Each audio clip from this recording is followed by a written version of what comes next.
Alright, I need to make some homemade comfrey salve, which I might make it more of a balm instead of a salve. And the difference in a balm and a salve is just the amount of beeswax you use to make it either softer or a little bit harder. I like balms because they are a little bit harder, but they're still soft. I mean, they're still soft, but they just hold up better for you in the heat, you know, even in your room temperature of a house. But we're going to make some comfrey from the comfrey leaf salve. You can use the root, you can use the leaf, you can use both. I've made this comfrey salve before for my youngin. He has eczema. He's had it since he's a little boy. But here's something I've also learned studying my herbs. Eczema or psoriasis or any skin condition is a symptom of something deeper, okay? And what a symptom is, it means there's something else going on.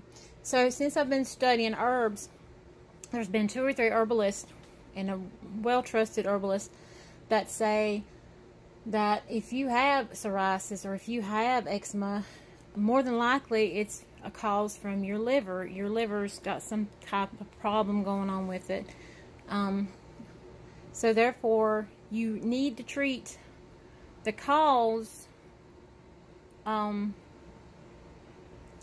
the symptom. Now this salve is treating the symptom, which is eczema. But since I've made my milk thistle and my dandelion root tincture, I'm going to be giving that to my youngin too, just in a smaller dose than what I take. So I'm going to give that to him and see how his skin condition is over the next few months. Okay, so let's get started making this comfrey balm. Normally, I would use olive oil. Olive oil is really good. It holds the skin. It's just a nice, thick oil. But I have come to love coconut oil. Coconut oil is one of my favorite things to use instead of olive oil. Nothing against olive oil. Highly praise olive oil. But I love coconut oil. It's great for the skin. It's great for the hair. It's just really good. So is olive oil as far as, other things. So the only thing I'm going to switch up today from this fixings is I'm going to use olive oil. So right now we're going to do this with the little crock pot infusion. It's the quick infusion. I'm not saying you need to do quick infusions all the time. No. If you got time, let it do a long infusion, which is just taking the herb and letting it soak in a jar covered with an oil of your choice and letting it infuse for 4 to 6 weeks. But we're going to do the quick infusion today because I'm out of comfrey salve, which is, like I said, this is going to be more of a balm than a salve, just a little more beeswax for my youngin because his skin's acting up. So let's get started. Alright, for this fixings, and if I ain't mistaken, this makes like 2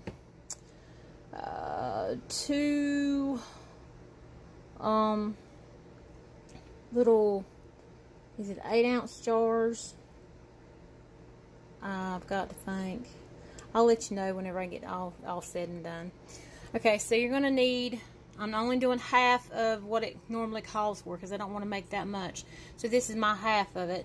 Half a cup of dried comfrey leaves, which I have right here. Okay, I had to get those from the herb store because I don't have none on hand right yet. Yeah, I've got them planted in the garden or in my herb garden. 1 1/4 cup of olive oil, which I'm substituting today for coconut oil. And y'all, this coconut oil here, it smells so good. A lot of coconut oils you get don't even smell the coconut in it. This is 100% cold pressed and unrefined. That's what I use. And then you're going to put it in the crock pot for about 5 hours. You're going to strain it. And then you're going to add your oil and your beeswax. Now, for the salve, for this fixing, only calls for 1 ounce. Because I want to make it a balm, I'm going to add another ounce of beeswax. So I'm going to make it 2 ounces. If you want it a salve, which is more of a creamy consistency, you're only going to use 1 ounce of beeswax. I want it, like I said, to be a little bit harder, to be a balm, so I'm going to use 2 ounces of beeswax. And then while it warms up to that, at that point, you're going to add your essential oil and your vitamin E. And then if you want to make a larger batch, you just double the portions for a larger return. Okay, so we're going to measure this out. I've got my little kitchen scale here. I'm just going to use this bowl because I'm just going to dump it right into the crock pot. And you're going to keep it on low. You do not turn it on high. You do not cover it. You leave it on low. You do not want to burn this. So right now I'm going to measure out 1 1/4 cup of coconut oil. Alright, I might have said 1 1/2 a while ago. I can't remember. I meant 1 1/4 cup of your choice of oil, either olive or coconut or grapeseed or sweet almond. You know, your choice of oil. So when you measure it out in ounces, you know that 8 ounces equals a cup. So you need another 1/4 cup, so that would be 2 more ounces. So I've got it roughly around 10 ounce. Yeah, around 10 ounces. So that's perfect. So we're just going to take that and dump it into the crock pot. Now I just used all that was left in this container. Y'all, don't throw away these containers. Just wash them out, and you can keep this container for like storing your homemade ground flour in, or grains, or whatnot. You can always cover up the label, make your own label and cover it up. You know, instead of trying to peel it off and go through all that trouble. Because I've actually got some homemade grounded up, or homemade. Well, I grounded up some wheat berries for some flour. So keep your containers, okay? So I had to open up my new one, and I get these off of Amazon. In case y'all wondering where I get them from, I can't remember about how much they are. Roughly maybe around $18 or something, but they are 54 fluid ounces. So, all right, we're going to dump our coconut oil into our crock pot. All right, it's already melting. It was kind of soft. It's soft anyway, because I mean, you know, it's like 70-some degrees in here, like 90-something outside. But even in that bowl, there's like a little bit left over, kind of just a little skimmy of it, and I just took my fingers and, you know, rubbed the inside of that bowl and just rubbed it on my arms and my chest some. I'm telling y'all, if y'all folks are like the beach, you know, the smell of tanning lotion or whatever, that's what this coconut oil smells like on your skin. You know, it's pure coconut. It smells wonderful. I ain't a beach gal by no means. You can have it. I'm a mountain daughter, straight up, tried and true, you know. But I'm just telling you, that smell smells so nice on your skin. And a lot of folks say that, you know, they don't like using coconut oil because it's so greasy. Well, that's true to a point, but it also determines how much beeswax you apply to your product as well. I have made 2 salves, red clover salve, red clover balm, and also an arnica calendula balm that I added extra beeswax to, and the consistency of it is really nice. And when it goes on your skin, it doesn't leave that greasy film at all. It just kind of absorbs in a whole lot quicker, and it just smells so good. I'll get one and show you. This is my red clover balm. Okay, so I'm gonna open it up and show you the consistency of it. Now this was made with coconut oil. Let me see if I can get it better in the light for you. There you go. So anyway, and like I said, you know, this is room temperature. It's more solid, and it's not greasy. I mean, it just, yeah, it melts, but it melts really, really nice on your skin. I mean, when you rub it in, of course, that'll be dissolved, but it does not leave like a tan lotion feel on your skin, you know, because I use more beeswax to make it a balm and not a salve. Alright, now we've got our comfrey. Measured that out and got it in there. Alright, so now we've got that mixed up in there. You got your 1 1/4 cup. Now you didn't have to measure on your kitchen scale like I did. You can take, the reason I'm measuring my coconut oil, because it was not liquid, it was solidified, and I needed to know exactly how much. But you can just use, you know, like a cup if you're using olive oil or grapeseed oil. Any oil that's liquefied, just use you a cup measure, you know, 1 cup and 1/4 of a cup, and just pour it in there. And then 1/2 cup of dried comfrey leaves. So you're going to let this infuse. I'm going to let mine go for 5 hours. Some people let them go for 4. I let it go between 4 and 5, whatever I feel comfortable with. I usually know. You can check the temperature, but I usually just let it infuse for that long. I don't really have any high gadgets or anything like that. I just make it and it works. You don't have to be precise on every single little thing. This is, you know, homemade. Back in the day, they didn't have crock pots. You know, they had an open fire, and they just basically knew their fire and the temperature, and they just, you know, cooked on it and made their salves and stuff. So this is just the way I'm doing it today, right now. Alright, so we're going to leave this alone for about between 4 and 5 hours. If you want to just call it 4.5 hours, that's fine too. So we're going to let that infuse, and then I'll bring you back when it's time to strain, and then add your beeswax to the strained infused oil, and some vitamin E and essential oil if you want to. You don't have to. I kind of like it to smell pretty. I love the scent of lemongrass essential oil. It just really smells nice. You can use any kind of scent you want. You can use lavender. A lot of folks like lavender. I'm not a lavender fan. I love lemongrass. So just pick your scent, and I'll let you know how many drops to put in there. Alright, it's now been 4.5 hours. The oil is infused. I'm fixing to strain it. I have my 2 ounces of beeswax measured out, or a little over 2 ounces. Remember, if you want this to be a salve, you only use 1 ounce of beeswax pellets or beeswax. I'm going to use 2 because I want this to be a balm. So now I'm going to do is take this, and it's hot, so you got to be careful with it. And I'm going to just pour it into here, which is just the cloth just to catch anything that goes through, sitting in one of these strainers in a measuring cup. I'll show you when I get done. There it is, straining.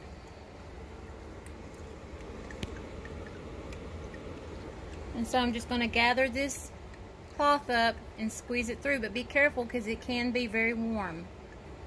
Alright, I've got my measuring cup now with the infused comfrey oil. You can tell it's a green color. It's got right at 10 ounces. I'm going to go ahead and add my beeswax pellets now. I've got the burner on medium low to keep this warm because it's going to take a while for the beeswax to melt. Alright, I done and poured the beeswax in there, and it's starting to melt. If y'all see something on the stove, I just got through making some spaghetti, so I've got to wipe my stove off over here. That's why it's got some mess on it. This got done right at the time where I needed to finish the spaghetti, and so I had to turn my attention to this because it's done. So anyway, this is going to dissolve in here, the beeswax, and when that gets done and dissolved, you're going to take it off the heat, but stir occasionally until all the beeswax is melted. Every drop counts. Say that with all my tinctures, which it is with all my tinctures. Every drop counts. Waste not, want not, right? Alright, we'll come back whenever all that's melted. Alright, we've now got the beeswax melted into the measuring cup. You don't see any floating around. Okay. We're now going to add some vitamin E. This is the kind I use. Now, there's this great debate about vitamin E as a preservative. Some folks will tell you it ain't a preservative. Some folks will tell you it is. I don't really care about the debate. All I know is I use it in my products, and I've never had anything go rancid or bad before it gets used up. So I've had dandelion salve that I ain't used for 2.5 years. I mean 2.5 years, and that's for real. I'm not telling a story. And I used it, and it was some of the best dandelion salve I've ever used. None of my stuff has gone rancid. So vitamin E, I'm just going to put a good squeeze in, and I'll tell you about how much it is. That's probably about a tablespoon of vitamin E. I'm going to mix that up. Now, there are essential oils that are really good for eczema, and I don't really care for none of their smells, but this is for, you know, medicinal, or it's a remedy. It's a remedy for my son's eczema until I can figure out the source of it. So I'm going to use what I know is good for eczema, and that is frankincense, myrrh, and lavender. We're going to need about 60 drops total, so we're going to put the myrrh in first. It comes in a very little container. It's expensive. So we're going to put 1, 2, 3, 4, 5, 6, 7, 8, 9, 10 drops of myrrh. We're going to put, so now I've got 50 more. 1, 2, 3, 4, 5, 6, 7, 8, 9, 10, 11, 12, 13, 14, 15, 16, 17, 18, 19, 20, 21, 22, 23, 24, 25 of lavender. And then we're going to put 25 of frankincense.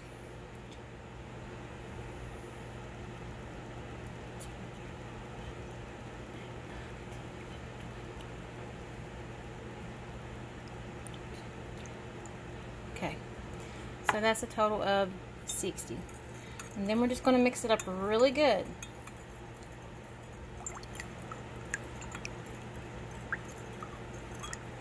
Now, before you put your vitamin E in, or mainly your essential oils, you want it to have cooled down some. Well, it looks like is that starting to solidify? No, that's something on the outside maybe? Yeah, that's on the outside. So, you don't want it to be like scalding hot. You don't want it straight off of the burner. You want it to have sat here for probably a good, I don't know, 10 minutes to have cooled down some.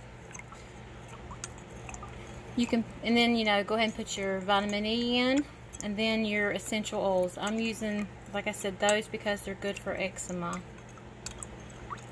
But I put in 60 drops total, and it is starting to kind of get really cool. So now all you want to do is mix in really well. Is you want to pour it into your jars. So hang on. It's already starting to set up, so put your jars somewhere where they won't be disturbed for a while.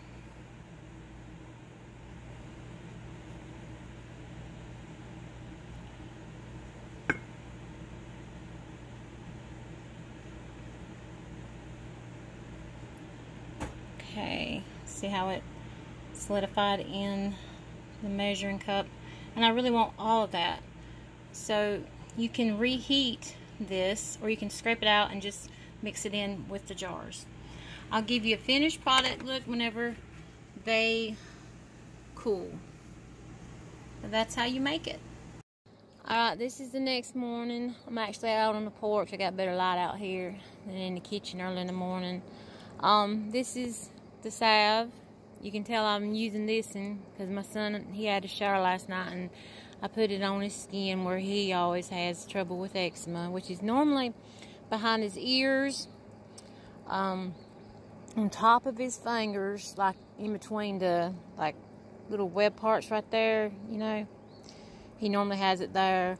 Sometimes on the inner part of his elbow, and he used to have it on the back of his legs at the crease where the knees are. I still put some on his legs just to kind of soothe his legs because his legs are itchy. But you just see that little ring around it. That's just where it cooled quicker in one area than it did the other. It's solid. So some people's comfrey salve is like really, really dark green. The last batch I made, it was because I used olive oil. With coconut oil, you're going to have a lighter texture to your color anyway, and a creamier look because, you know, coconut oil is white, it's creamy. But see the texture of it? It's a balm. That's exactly what I wanted. It's a little bit thicker. Anyway, it rubs on really nice. You see? I mean, you can see where I didn't rub and where I did. But it's a real nice texture. It doesn't have an unpleasant smell or nothing. I mean, I'm not really big on the smell, but I mean, coconut oil, when you use coconut oil too, you got to remember this. Coconut oil has a scent. Well, if you get used to kind, I get, because it smells like coconut oil. It has a scent of its own, so it's not going to exactly what's the word? Complement. It ain't going to exactly complement the scents of your essential oils because, you know, it has a scent of its own. Now, if you want to use an oil that doesn't have a scent much, I think like sunflower oil is a good one. Maybe, oh goodness, grapeseed oil, something like that. You know, it is lowly scented, but I'm not going for the scent, y'all, okay? I'm going for the healing properties. So, anyway, this is the finished product. I just put a cap on them, you know. And I put them up, and then every night, or, you know, when my son takes a shower, when he gets out, if he needs it, I put it on him. I don't usually have to put them on every time because, like I said, it helps. This is why I made this. This is what it's for. Now, this salve ain't just good for eczema. It's good for other things. I mean, it's comfrey. So, look up the medicinal uses of comfrey on the skin. Do not apply this to, like, an open wound. You know, if you got a broken bone or something, or you sliced really good, don't put this on the open wound. This is not to go on the open wound. It's to, you know, wait till your wound kind of, it heals over, scabs over, and then you can put this on your skin in case you're using it for a different reason. So anyway, I hope that gives y'all an insight into how to make homemade comfrey balm or homemade comfrey salve like I showed you earlier. You just have to change a little the beeswax and the consistency, or use your different oils, or, you know, whatever have you. Alright, well, that's about it. Y'all have a good one. Shalom from Hilltop Hollar, y'all.